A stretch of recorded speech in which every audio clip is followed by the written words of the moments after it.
खान ने एक एक करके सारे बदमाश कब्रिस्तान पहुंचाते ने जगया ते रात दा 3 भी लभ रहा।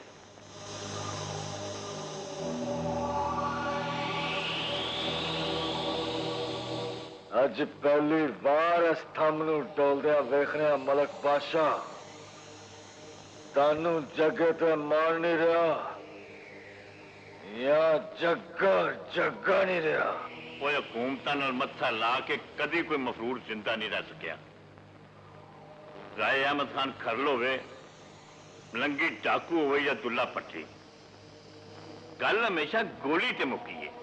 गल मैनू वो कह रहे ने जिन्होंने मैनू गोली चलान तो पहला गोली खान का वल सिखाया। मलिक बादशाह और तुसा इलाकू की बंदूक केड़ी गोली वेख लीए और जड़ी जग्गा नहीं खा सकता। ओए रब दा वास्ते जग्या इलाका गैर टुर जा। नहीं मलिक बादशाह मैं जग्गा। और तेन मेरे प्यार दा वास्ते ही। नहीं मलिक बादशाह नहीं।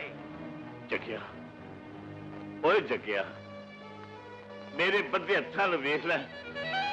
ओए मलिक बादशाह की कीता जे मलिक बादशाह की कीता जे।